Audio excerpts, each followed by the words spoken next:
Spontaneous generation and germ theory notes. People once believed in spontaneous generation, the idea that living things can arise from non-living material. For example, maggots can spontaneously arise from rotting meat. Francesco Redi was the first to disprove this theory. In 1668, through a simple experiment, he proved that maggots found on rotting meat originated from the eggs of the flies. They did not come from the meat itself. As you can see in his controlled experiment, he had 3 types of jars. He put meat in open jars, he put meat in tightly sealed jars, and then he put meat in mesh-covered jars. So air could get in, but the bugs couldn't. So over time, you can see that the open jars obviously were infested with the maggots and the flies. The tightly sealed, nothing was in it.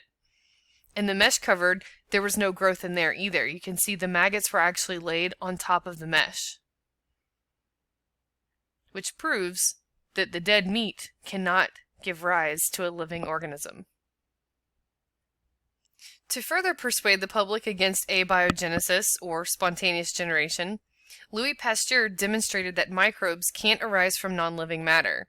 He also concluded that the air is filled with microorganisms. In his famous experiment, he used sterile broth, sterile means free of any microbes, and swan neck flasks that were open to the air. Microbes present in the air were not able to navigate the tortuous bends in the neck of the flask. But once he cut off the glass bend, microbes in the air were able to get into the broth and begin to grow. The observations and actions of Ignaz Semmelweis. He discovered the importance of hand washing before and after childbirth.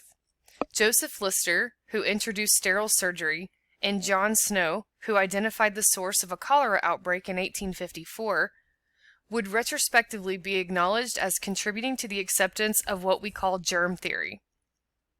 Germ theory states that many diseases are caused by the presence and actions of specific microorganisms within the body. But it was actually the laboratory researches of Louis Pasteur who developed germ theory and introduced pasteurization in the 1860s, and then Robert Koch, who developed the Koch's postulates in the following decades that provided the scientific proof for germ theory. Their work opened the door to research into the identification of disease-causing germs and potential life-saving treatments. Robert Koch was a German doctor in the late 1800s and early 1900s, and he's considered the founder of modern bacteriology. His discoveries made a significant contribution to the development of the first magic bullets, chemicals developed to attack specific bacteria, and he was awarded a Nobel Prize in 1905. In 1877, Koch showed that Bacillus anthracis is the cause of anthrax, an often fatal disease in humans, sheep, and other animals. With his microscope, he observed Bacillus anthracis cells in the blood and spleen of dead sheep. He then inoculated mice with the infected sheep blood and was able to recover Bacillus anthracis from the mice blood.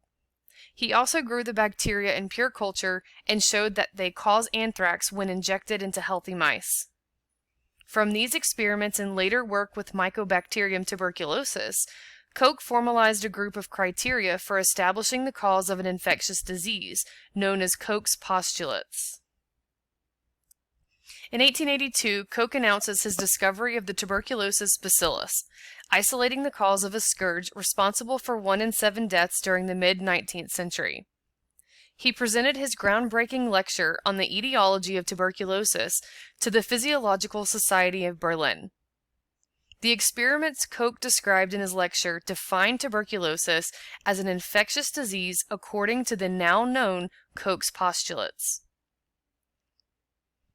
Tuberculosis is caused by the bacterium Mycobacterium tuberculosis. Symptoms include chronic coughing, bloody sputum, fever, and night sweats. Modes of transmission include aerosol droplets from coughing, sneezing, or spitting from people that have active TB. To prevent TB, a vaccine is available, but it's only administered to people who are at high risk of contracting TB. In 1890, Koch proposed that in order to conclude that a microbe causes a particular disease, these postulates must be fulfilled. Number 1. The microorganism must be present in every case of the disease. Number 2. The organism must be grown in pure culture from the diseased host. Number 3. The same disease must be produced when a pure culture of the organism is introduced into susceptible host. And number 4. The organism must be recovered from the experimentally infected host.